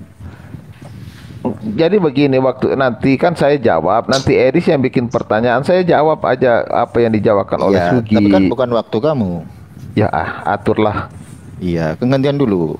Habis Pak Yadin baru Bang Billy lah. Ayo Bang Yadin, gasken. Oke, terima kasih ya. Saya betulnya berharap ya Edis itu mau membaca lengkap surat At-Taubah ayat 31 tadi loh. Kenapa nggak dibaca lengkap gitu loh. Oke, saya ulangi Dis ya. Nanti tolong kamu jelaskan ini. Nggak ada hubungannya sama kisah Abdullah bin Zubair tadi Dis ya. Ayat 31 Dis ya, saya bacakan langsung ke terjemahannya Dis. Mereka menjadikan orang-orang alimnya dan rahib-rahib mereka sebagai Tuhan selain Allah, dan juga mempertuhankan Al-Masih putra Maryam, padahal mereka hanya disuruh menyembah Tuhan yang Maha Esa. Tidak ada Tuhan selain Allah, Maha Suci Allah dari apa yang mereka persekutukan. Nah ini Pak D Sugi ya, saya itu juga ingin ngeritisi si Edis ini ya. Waktu dia membaca surat Ali Imran itu ayatnya saya lupa, intinya gini Pak D. Atiullaha wa atiur rasul wa ulil amri minkum. Itu mesti dipotong sama Edis sampai atiullaha wa atiur rasul. Setelah itu mereka berkampanye bahwa kita itu mengikuti Allah, mengikuti Rasulullah sama dengan mengikuti Rasul. Nah ini yang pada kesempatan ini ingin saya luruskan. Kenapa wa ulil amri minkum itu kok dipotong gitu loh? Kenapa mereka nggak pernah membaca lengkap?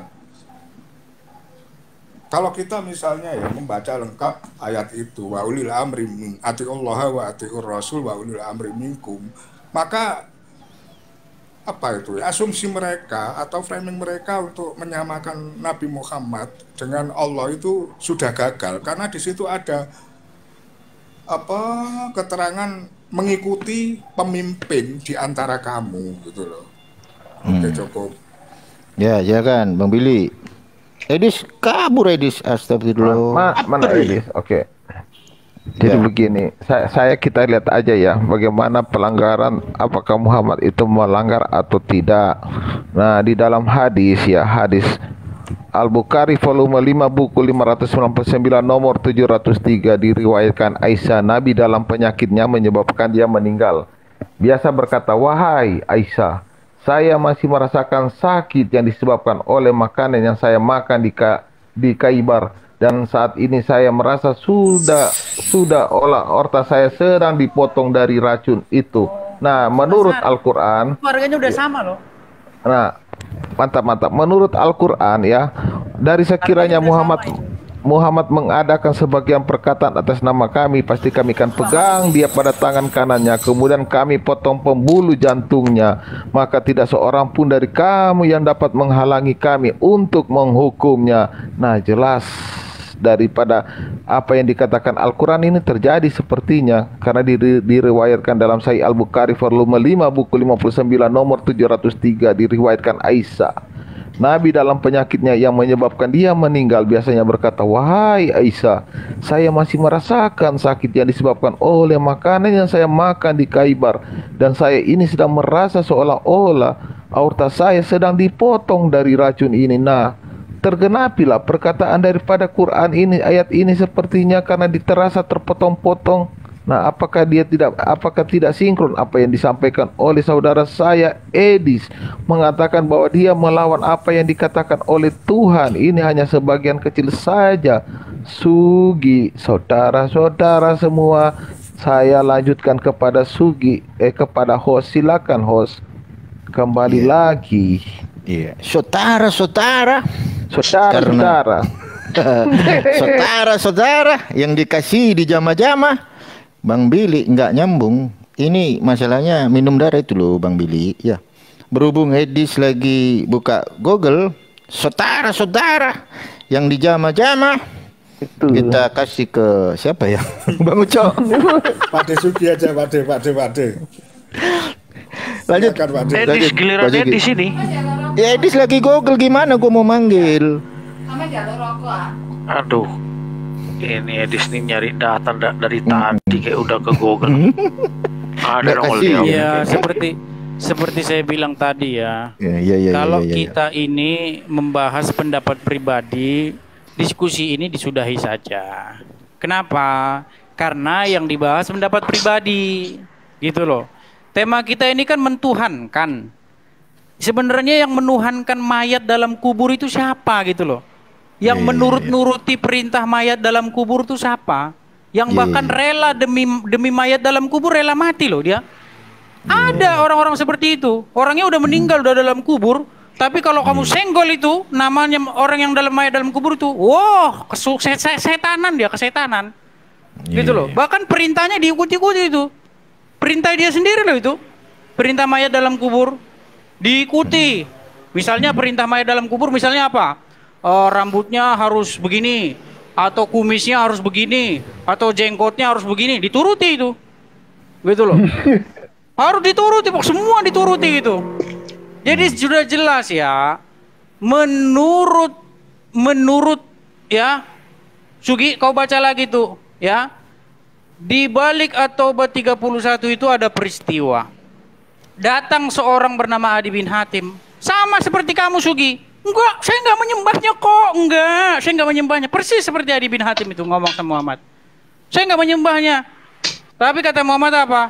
Karena mereka menuruti rahib-rahib itu, sekalipun rahib-rahib itu memerintahkan yang A, adalah perintah Allah itu B, itulah menyembah, itulah penyembahan. Itu loh Sugi kata Muhammad. Kamu sendiri nggak percaya sama Muhammad, ngapain? Gitu loh. Kamu bilang kata Edis. Kok bisa kata Edis?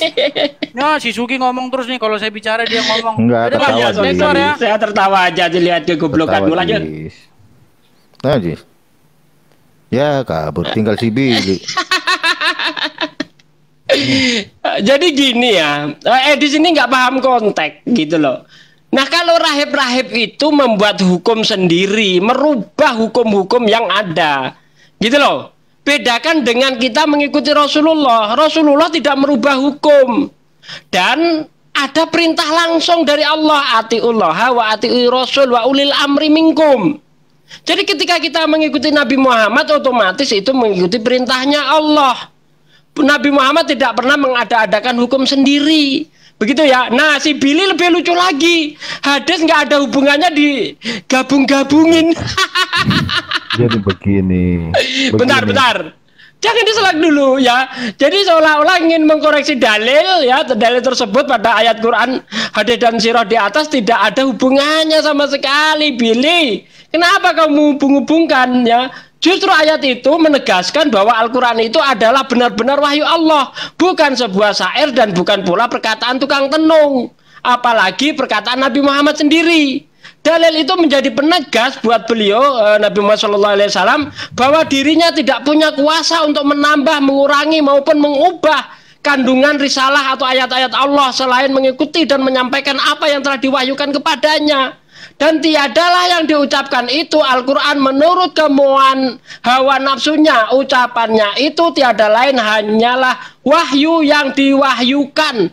Coba kamu baca itu Quran surah 53 ayat 3-4 itu. Nah, bahwa yang menjadi asbabun nuzul ayat tersebut juga diterangkan dalam tafsir Ibnu Katsir. Di situ dijelaskan bahwa orang-orang musyrik tidak percaya bahwa kitab yang datang kepada Muhammad itu adalah datangnya dari Allah. Nabi Muhammad SAW bersabda, seandainya saya berdusta atasnya, niscaya dia akan mengutukku sebagaimana firman Allah lebih detail adalah sebagai berikut. Dimulai dari ayat 38. Jadi ayat itu nggak ada hubungannya. Kenapa kamu hubung-hubungkan? Gitu loh. Timer ini bagaimana ini host timer? Ya itu udah jalan, udah selesai itu barusan. Makanya kamu jangan Google Billy. Udah tuh baru. Jadi begini kan. Coba itu Pak dibaca Yadin lagi. dulu mana? Nah, ini ada Bang Farhan nih, ganti Bang Farhan nanti. Ya, ada Bang Farhan juga. Lanjut, Bil. Assalamualaikum warahmatullahi wabarakatuh. Bang Umar, Ya, waalaikumsalam. Ustaz Sugi. Waalaikumsalam. Bang Bilik. Ini kan sudah jelas. Kemudian kami potong pembuluh jantungnya, maka tidak seorang pun dari kami yang akan menghalangi kami untuk menghukumnya. Nah, pas di riwayat ini, dalam hadis ini, Dibaca wahai yang lengkap Aisyah, lah ayat itu. sudah. Baca yang lengkap, jangan dipotong. Baca yang lengkap. Dan sekiranya dia Muhammad mengada-ada sebagian perkataan atas nama kami, pasti kami pegang dia pada tangan kanannya, kemudian kami potong pembuluh jantungnya, maka tidak seorang pun dari kamu yang dapat menghalangi kami untuk menghukumnya.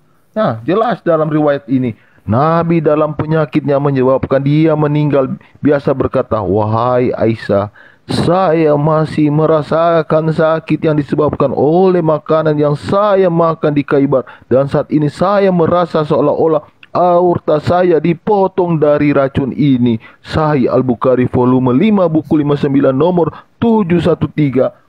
Tepat dengan ayatnya mengatakan, kemudian kami potong pembuluh jantungnya atau aorta. Sama ini sepertinya saudara-saudara yang terkasihi.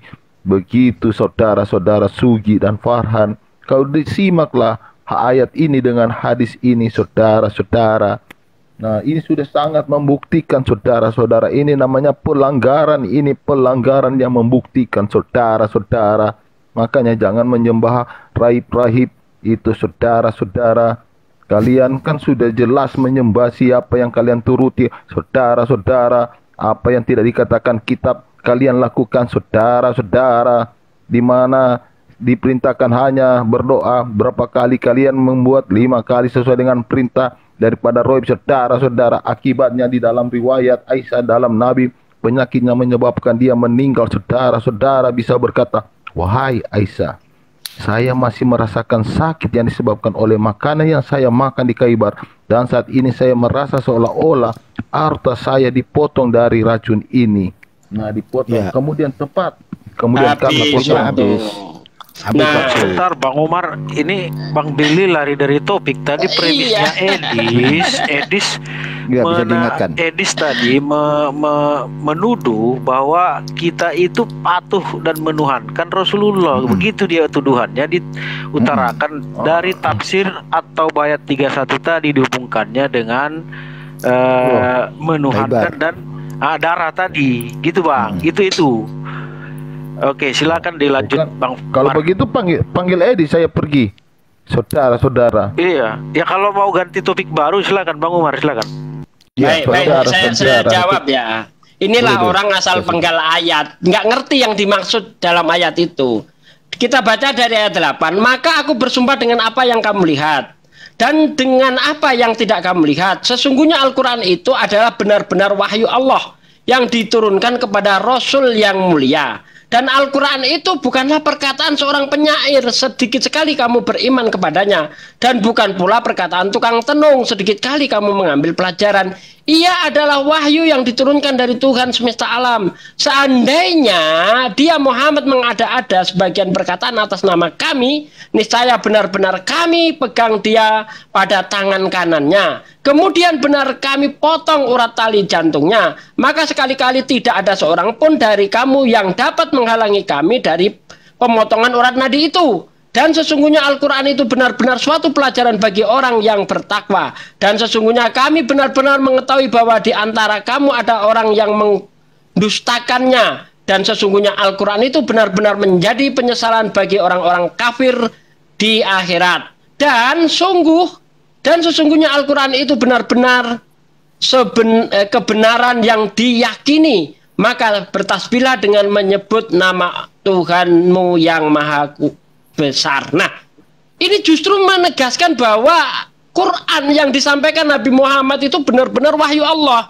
Nah, kalau kamu menuduh ya Nabi Muhammad itu mengada-ada terhadap Al-Quran, tunjuk kepada saya di ayat mana Nabi Muhammad menambahkan ayat-ayat Al-Quran. Ini yang dimaksud ini.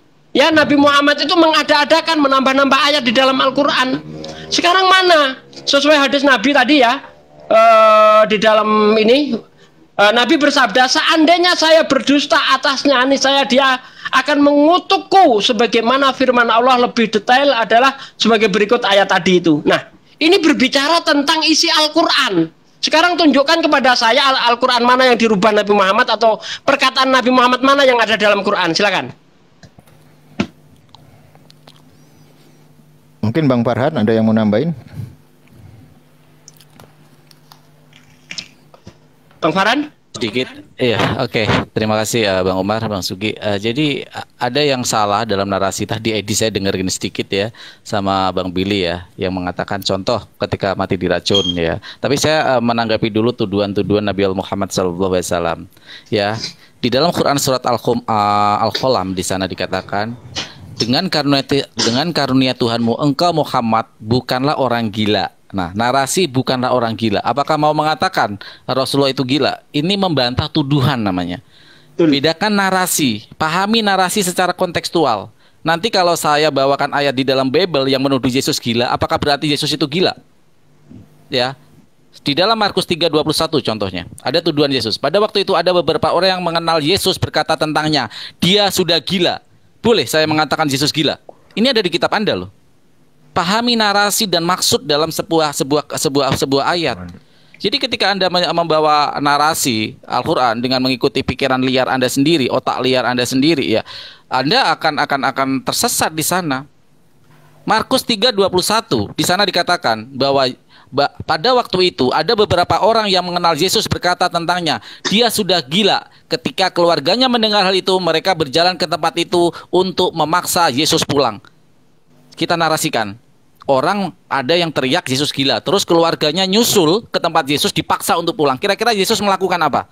Kalau saya bernarasi liar, jangan-jangan Yesus itu teriak-teriak, guling-guling di tanah, ya, makan kotorannya sendiri. Karena orang gila kan seperti itu. Boleh nggak saya bernarasi seperti itu? Kan nggak boleh, Billy. Anda membaca Al-Quranul Karim dengan membawa pikiran-pikiran liar Anda. Kalau saya membawa dalam Markus 3:21, keluarganya sampai menyusul Yesus ke tempat orang berteriak Yesus gila. Apa yang dilakukan Yesus? Boleh nggak kalau saya bernarasi liar kalau Yesus itu guling-guling telanjang di sana sampai keluarganya menyuruh pulang? Gitu loh, Billy.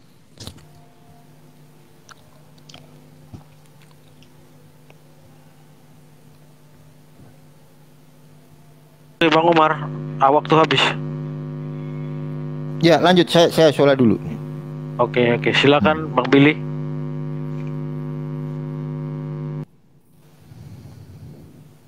Bang Billy. Jangan mingkem, Billy, ayo.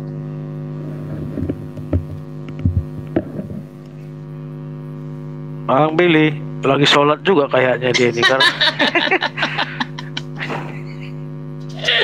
Aduh, makanya kalau baca ayat itu dilihat dari sebelumnya itu apa sih yang dibicarakan di sini gitu loh. Coba ayat Al-Quran mana yang perkataan Nabi Muhammad? Karena ini yang dibicarakan isi Al-Quran ini. Kalau kita lihat dari ayat 40 itu, ya, karena Billy diem, kabur. Kenapa pergi, Billy? Kabur dia. Saya belum bawa ayat Yesus yang lain loh. Yesus dituduh nyolong segala. Jadi, bener, kabur dia. Ya, Bang Farhan, ini kan ayat ini berbicara tentang isi Al-Quran gitu loh. Kalau kita baca dari ayat 40, sesungguhnya Al-Quran itu adalah benar-benar wahyu Allah yang diturunkan kepada Rasul yang mulia. Dan Al-Quran itu bukanlah perkataan seorang penyair, sedikit sekali kamu beriman kepadanya. Dan bukan pula perkataan tukang tenung, sedikit sekali kamu mengambil pelajaran daripadanya. Ia adalah wahyu yang diturunkan dari Tuhan semesta alam. Nah, dia kan menuduh Nabi Muhammad itu mengada-ada. Nah, karena ini konteksnya yang dibicarakan adalah konten Al-Quran, isi Al-Quran, maka yang kita minta Al-Quran mana yang berisi perkataan Nabi Muhammad, atau ayat mana yang itu Nabi Muhammad mengada-adakan, bukan wahyu dibilang wahyu di Al-Quran yang mana? Harus seperti itu sesuai konteks ayat. Karena ini berbicara tentang apa? Ayat Al-Quran itu tadi, gitu loh. Kabur dia. Ya, karena dia tidak memahami narasi tuduhan. Al-Quran membantah tuduhan-tuduhan saat itu. Ya. Betul. Sama itu sebenarnya konteksnya di dalam Quran surat Al-Qalam. Rasulullah dituduh gila, dibantah oleh Allah dengan firman-Nya yang mengatakan di sana apa? Yang mengatakan di sana bahwa Allah dengan karunia Tuhanmu engkau Muhammad bukanlah orang gila. Ini dibantah langsung. Sama di ayat tadi Allah membantah kalau ada ayat di Al-Quran yang dibuat-buat oleh Muhammad SAW. Tuduhan, membantah tuduhan. Kalau kita korelasikan kan di dalam Markus 3:21 jelas Yesus juga pernah dituduh nih. Kalau kita mau narasikan liar seperti pola pikir Billy, pada waktu itu ada beberapa orang yang mengenal Yesus berkata tentangnya. Berarti ada orang nih yang ngomong tentang Yesus nih, dia sudah gila. Nah, ada orang yang menuduh Yesus gila ini. Terus keluarganya nih, ketika keluarganya mendengar hal itu, mereka berjalan ke tempat itu untuk memaksa Yesus pulang. Coba pejamkan mata dan narasi tadi dipikirkan. Oh, keluarganya setelah mendengar Yesus gila. Keluarganya sendiri mengakui Yesus gila itu di ayat itu. Menurut keluarganya, Yesus itu gila. Betul. Nah, itu dia. Ya, Bang Billy udah nongol ini. Oh, Bang Billy nongol lagi. Silakan. Ya, silakan. Ayat mana yang dirubah Nabi Muhammad? Bang Billy. Silakan Bang Billy. Ya. Jadi ketika Yesus dikatakan demikian, Yesus membantah dan membuktikan kepada mereka. Berbeda dengan ayat Al-Anbiya 21 ayat 112. Dia Muhammad, ya Tuanku, berilah keputusan dengan adil dan kami Maha Pengasih. Nah, kemudian di mana ya, wahai orang yang mana itu? Sabar. Tunggu, kau lihat dulu yang di mana dia dikatakan gila ya. Ayat mana? Dan mereka berkata, wahai orang-orang kepadanya diturunkan Al-Quran, sesungguhnya engkau Muhammad benar-benar orang gila. Al-Hijr 15 ayat 6. Nah, di sini beberapa banyak tuduhan tentang dia ada sudah gila teman-teman, saudara-saudara, kalau kita merujuk ke Al-Quran. Ya, tapi saya tidak akan masuk ke sini. Tapi saudara-saudara sudah sangat jelas bahwa dia melanggar dan apa akibat terjadi dari pelanggaran itu. Ya, menurut daripada Al-Bukhari, ya. Dan saat ini saya merasa seolah-olah aorta saya sedang dipotong-potong. Nah, itu terbukti. Apa yang dikatakan oleh Quran itu terbukti apa yang terjadi atas diri Muhammad. Ini yang harus dipahami, apa yang dia rasakan. Nah, kalau kalian menolak, saya mau bikin apa? Karena kenapa? Karena ya di dalam Sahih Al-Bukhari 4330 telah mengatakan kepada kami, ya, menceritakan dia berkata, Rasulullah Sallallahu Alaihi Wasallam berkata, tidak layak bagi seorang pun untuk mengatakan saya lebih baik dari Yunus bin Matta. Berarti ada yang lebih baik daripada Muhammad. Itu perkataan Muhammad sendiri. Nah, kalau kita merujuk, kalau ditanya Sugi, ayat yang mana? Di ayat yang mana? Nah, saya menjadi pertanyaan. Di dalam surat Al-Anbiya 21 ayat 112. Di sini jelas dia Muhammad berkata, ya Tuanku, berilah keputusanku dengan adil dan Tuhan kami Maha Pengasih tempat memohon. Artinya surat Al-Anbiya ini jelas dia berkata, dia Muhammad berkata. Loh, ini perkataan siapa? Al-Quran dalam Al-Anbiya ayat 112. Ini kan sudah jelas. Waktu habis Bang Billy. Silakan Ustaz Sugi. Baik. Ya, ini si Billy ini nggak bisa membedakan siapa yang menuduh ya. Kalau musuh-musuhnya menuduh Nabi Muhammad gila, wajar. Namanya juga musuhnya. Tetapi yang lebih mengherankan lagi ini, keluarga Yesus sendiri yang mengatakan Yesus itu gila. Berarti perkataan keluarganya Yesus itu lebih bisa dipercaya daripada perkataan si Billy. Ya, berdasarkan ayat itu memang Yesus gila menurut kaum keluarganya. Ya. Tadi Al-Anbiya surah ayat berapa, Billy? 112 Ustaz. 112, oke. 112, di post dulu dong, ya. Qala Rabbih, langsung ayat artinya aja. Dia Muhammad berkata, ya Tuhanku, berilah keputusan dengan adil dan Tuhan kami Maha Pengasih tempat memohon segala pertolongan atas semua yang kamu katakan. Apa yang salah dengan ini ya? Ini Nabi Muhammad ini menyerahkan segala keputusannya ini kepada Allah. Gitu loh. Ini bukan berarti ini isi Al-Quran ini berisi perkataan Nabi Muhammad, tidak. Ini Allah menceritakan apa yang dikatakan Nabi Muhammad. Sama seperti misalnya Nabi Muhammad, sama seperti misalnya Allah itu mengutip perkataan Musa, perkataan Isa, tetapi itu bukan perkataan Isa langsung, hanya dikutip, diceritakan kembali. Ini tidak berisi tentang perkataan Nabi Muhammad langsung. Allah menceritakan begitu. Jadi ayat ini tetap firman Allah. Nah, sementara tadi yang tuduhanmu itu makanya dibaca dari ayat 40 biar kau ngerti konteksnya ini apa yang dimaksud, jangan disambung-sambungkan yang tidak nyambung. Jelas-jelas ayat ini berbicara tentang isi Al-Qur'an. Kalau Nabi Muhammad itu mengada-ada isi Al-Qur'an itu, maka Allah akan potong urat nadinya. Kalau itu terjadi, tapi kan tidak terjadi. Apakah Nabi Muhammad pernah mengada-adakan ayat-ayat Al-Quran? Sama sekali nggak ada, bos. Jadi tuduhanmu zong, tidak ada gunanya, ya. Cuma jadi tertawaan saja. Ini Ustaz Alwan mau nambah, monggo Ustaz Alwan. Ya, kalau misalnya bicara soal Rasulullah SAW dituduh macam-macam, ya benar. Beliau dituduh majnun, kahin, dituduh macam-macam dituduh kepada beliau. Tapi tuduhan yang terbaru itu dari Christian Prince yang dulu pernah saya bantah itu, Satsugi, tentang aorta itu. Itu kan hanya gara-gara cocok logi ya, itu antara Al-Abhar dan Al-Watin. Tapi percuma kalau kita jelaskan ke Billy, karena Banu Targum ini terjemahan kan nggak ngerti soal-soal kayak ginian. Intinya itu hanya cocok logi aja yang dilakukan oleh Christian Prince. Itu aja Satsugi. Betul. Saya sedikit menambahkan tuduhan Billy ya. Bill tadi sudah saya baca di surat Al-Qalam bahwa jika di dalam Al-Qalam ayat 2, 3, 4, dengan karunia Tuhanmu engkau Muhammad bukanlah orang gila. Tuh, dijawab Allah langsung nih. Dengan karunia Tuhanmu engkau Muhammad bukanlah orang gila. Di tuduhan yang tadi di Anbiya 112. Terus Allah berkata lagi, dan sesungguhnya engkau Muhammad pasti mendapat pahala yang besar yang tidak ada putus-putusnya. Tuh, dituduh tapi tidak benar. Allah sendiri yang membantahnya. Dan sesungguhnya engkau benar-benar berbudi pekerti yang luhur. Masya Allah. Ya, dituduh oleh musuh-musuhnya, Allah Subhanahu wa taala membantah itu. Ya, membantah di dalam Quran surah Al-Qalam 234. Kalau kita korelasikan dengan tuduhan, saya tahu minum racun itu. Bagaimana dengan Yesus yang minum amer, anggur merah? Ya, di dalam Yohanes, sesudah Yesus meminum anggur asam itu, berkatalah, sudah selesai. Lalu ia menundukkan kepalanya dan menyerahkan nyawanya. Bayangkan Tuhan mau mati minum amer dulu. Ya, anggur asam itu seperti amer saat ini. Apakah layak disebut Tuhan seperti ini?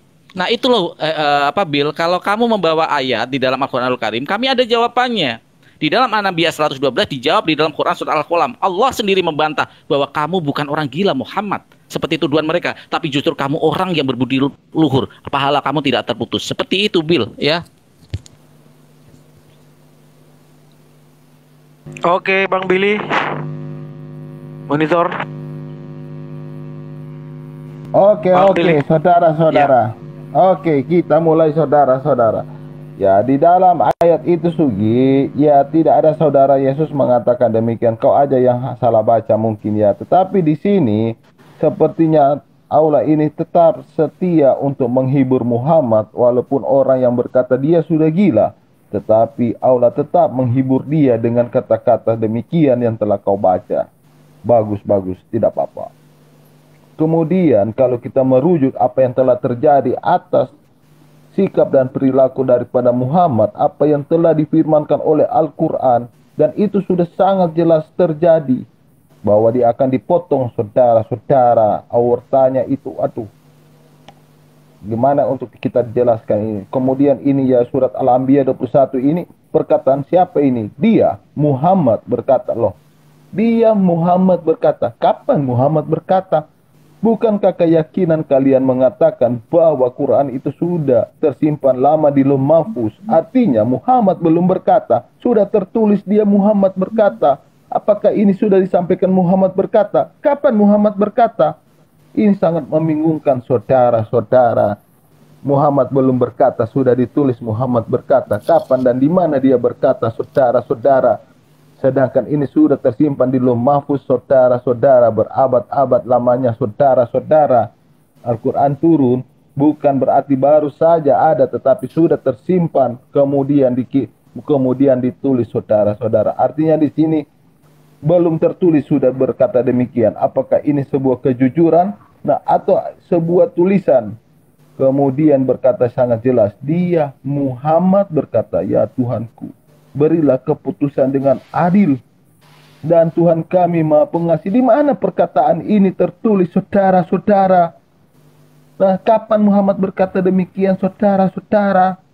Di ayat mana, saudara-saudara, Muhammad berkata demikian, saudara-saudara? Ini sudah sangat jelas, saudara-saudara. Boleh, Ustadz Sugi, boleh? Mohon izin Ustadz Sugi, Ustadz Alwan, saya bantah logikanya si Billy ini. Silakan. Bentar, saya dulu Ustadz Farhan, bentar dikit. Oh ya, silakan. Nah, di sini Billy melakukan penipuan terhadap kitabnya sendiri. Dia mungkin merasa malu karena yang mengatakan Yesus gila itu kaum keluarganya sendiri, sehingga diingkari oleh si Billy. Mana ada ayatnya seperti itu? Kita baca ya saudara-saudara baik-baik ya. Waktu kaum keluarganya mendengar hal itu, mereka, siapa mereka di sini? Kaum keluarganya. Mereka datang hendak mengambil dia. Sebab dia dibesar tuh, mengambil dia berarti mengambil Yesus. Sebab kata mereka, siapa mereka di sini? Kaum keluarganya. Kalau ini mereka bukan kaum keluarganya, ya ini orang gila aja yang memahaminya kalau bukannya. Nah, waktu kaum keluarganya mendengar hal itu, mereka datang hendak mengambil dia. Sebab kata mereka, ia tidak waras lagi. Siapa ini? Si Billy, aduh, baru ngelihat itu, baru ngelihat Markus tuh. Jelas-jelas di sini kaum keluarganya Yesus yang ngomong Yesus gila. Bandingkan dengan yang menghujat Rasulullah. Yang menghujat itu musuh-musuhnya. Kalau musuhnya mengatakan Muhammad gila, Muhammad sinting, tukang sihir, itu yang gak masalah, namanya juga musuh, pasti benci. Yang diutarakan adalah hujatan dan kebencian. Lah ini loh kaum keluarganya sendiri. Ya kaum keluarganya sendiri mengatakan Yesus gila, ini valid. Kalau orang Kristen sekarang mengatakan Yesus Tuhan itu tidak valid. Tapi kalau keluarganya mengatakan Yesus gila, valid 100%. Tokjer. Mantap. Kemudian mengenai Al-Quran, ya itulah Allah itu maha tahu. Apa yang akan terjadi sudah tahu dia. Sehingga apa yang akan dikatakan Nabi Muhammad dia tahu. Itu bukti Allah maha tahu. Keren kan Al-Quran kan? Nggak kayak kitabmu. Tuhanmu sendiri nggak maha tahu. Ya. Lanjut. Oke, saya sedikit ya. Sebentar Pak, teknisnya tadi kan sama Edis ya berdua, jadi 4 menit. Ternyata kan Edis kabur kan gitu. Sebenarnya udah lama dari tadi ini Edisnya. Sebenarnya sudah masuk giliran arahnya ke Bible sih tadi. Kemudian datang Bang Billy, dirangkum jadi berdua kan gitu. Nah sekarang Edisnya udah nggak ada, kita kasih waktu Bang Billy tambahan berarti ya. Gimana Bang? Boleh. Bang Billy nanti 4 menit lah ya. Oh. Ya kita 2 menit 2 menit. Ya udah 1 lawan 1 aja deh sama Bang Farhan. Saya apa? Saya mute. Saya mau maghrib juga. Enggak, di sini soalnya udah mau maghrib ini saya nih. Sama. Ya. Oke, gini Bill, pemahaman kamu itu menghantam Bible kamu sendiri. Katanya Muhammad belum lahir. Kenapa berkata seperti itu? Allah berfirman di Al-Qur'anul Karimnya. Ya sama, Yesus belum lahir. Kenapa kamu bilang kalau Yesus itu sudah berkata di dalam Yesaya bahwa itu adalah nubuatan Yesus? Kenapa kamu bilang Yesus itu sudah menciptakan alam semesta padahal jelas dia belum lahir? Dor. Kena logika kamu sendiri ya. Jadi artinya ketika kamu menarasikan seperti itu, jadi sama, kita narasikan sama. Berarti Yesus juga nggak layak ngutip-ngutip Bible perjanjian lama karena dia belum lahir. Itu semua bukan tentang Yesus karena Yesus belum ada. Berarti segala sesuatu yang ada nubuatan di perjanjian lama itu tidak benar karena yang diucapkan itu semua bukan tentang Yesus, tentang perjanjian lama. Yesusnya belum ada. Itu logikanya Bill ya. Jadi artinya Bill, ketika Al-Qur'anul Karim membawa narasi-narasi firman Allah Subhanahu wa taala seperti itu, kan saya bilang, saya kasih analogi mudah ya buat supaya kita berpikir. Allah Subhanahu wa taala ya, Al-Qur'anul Karim itu sudah ada dari penciptaan alam semesta sampai kelak di hari kiamat. Artinya segala sesuatu yang terjadi sudah dituliskan. Nabi Allah Muhammad SAW nanti seperti apa menghadapi umatnya, Isa alaihissalam menghadapi umatnya seperti apa. Makanya di dalam Al-Qur'anul Karim ada namanya konteks sejarah, konteks moralitas, dan konteks hukum atau syariat-syariat di sana. Jadi konteks syariat itu berbeda-beda. Mana syariat Nabi Musa, Nabi Isa alaihissalam, Nabi Muhammad SAW seperti itu, Bill. Nggak seperti di kitabmu yang menarasikan nubuatan itu semua pada Yesus. Padahal jelas kata telah aja digantikan akan. Telah padahal telah lahir, digantikan itu untuk Yesus. Jadi agak logis sedikit lah dalam berargumen. Terima kasih. Saya mau izin sholat maghrib dulu. Di sini Ustadz Alwan mungkin sudah sholat duluan maghrib karena Indonesia Timur. Saya pamit dulu ya Ustadz Alwan, Bang Umar, Bang Kuasa Ilahi, Bang Ucok, Bang Billy, saya pamit dulu. Ya, assalamualaikum warahmatullahi wabarakatuh. Waalaikumsalam warahmatullahi wabarakatuh. Oke. Silakan Bang Billy. Oke. Ada Ustaz Alwan monitor? Iya. Oh iya, oke. Lanjut Bang Billy, lanjut. Jadi Sugi, ini kurang pemahaman di sini, kata mereka itu menunjukkan orang-orang yang ada sama Yesus dan mereka mengatakan demikian. Kalau di sini tunggal Muhammad dituduh memang murni gila dalam surat kamu. Ini sangat jelas. Kemudian karena dia telah bagaimana ya, ini kan sesuai dengan perkataan daripada surat kamu akan dipotong aorta, dan itu terjadi dalam kehidupannya Sugi. Kamu nggak bisa lari ke sana kemari lagi. Nah, di dalam surat Al-Anbiya 21 ayat 112 dia Muhammad berkata, "Ya Tuhanku, berilah keputusan dengan adil." Nah, dia Muhammad kok, padahal Muhammad belum berkata-kata loh. Dan kapan dia berkata ini? Coba kamu cari ayat. Mana perkataan Muhammad seperti ini, kan begitu. Dalam hal konteks ini, kau cari dulu ayatnya. Nah, kemudian belum berkata, dia sudah mengatakan berkata. Berarti di sini kan kebohongan. Di sini loh. Dia Muhammad berkata, "Ya Tuhanku." Nah, padahal Muhammad belum berkata loh. Ini sudah tersimpan di Lauh Mahfuz. Nah, kalau kamu merujuk ke surat daripada surat Al-An'am ayat 102, di sini berkata, "Itulah Allah, Tuhan kamu, tidak ada Tuhan selain Dia." Itulah Allah, Tuhan kamu, tidak ada selain Dia. Ya, berarti dari sini kalau kamu paham bahasa Indonesia dalam konteks penulisan, ini penyertaan orang kedua yang menulis kitab kamu. Inilah, itulah Allah, Tuhan kamu. Surat Al-An'am ayat 102, dibuka dulu. Surat Al-An'am ayat 102 untuk dibaca supaya kita di sini tidak ada kebohongan di antara kita. Oke, itu surat Al-An'am ayat 102. Itulah Allah Tuhan kamu, tidak ada Tuhan selain Dia, pencipta segala sesuatu. Ini kalau dibilang kalau sebagai orang pertama adalah Tuhan kamu, tidak mungkin, kecuali Tuhan ini adalah penulisan daripada gaya orang kedua. Kemudian di sini dia berkata, dan mereka berkata, salah. Di sini jelas di surat Al-Anbiya 21 ayat 112, dia Muhammad berkata, "Ya Tuhanku, berilah keputusan dengan adil." Nah, kalau kamu masih mau bilang bahwa ini adalah bukan, nah bagaimana dengan apa yang terjadi dengan Sahih Al-Bukhari ini?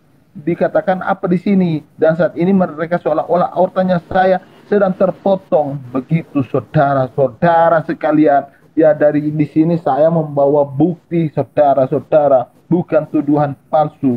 Ya, saya tidak menafsirkan saudara-saudara. Saya hanya bertanya saja kenapa ayat itu tertulis begitu. Demikian pula yang terjadi saudara-saudara. Ya, kemudian di sini saudara-saudara dalam surat Al-Anbiya di sini dia Muhammad berkata, "Ya Tuhanku, berilah keputusan." Loh, ini kapan dia berkata? Kemudian di sini ayat surat Al-An'am ayat 102, "Itulah Allah Tuhan kamu, tidak ada Tuhan selain Dia." Saudara-saudara, ya, di sini kita tidak ada kebohongan.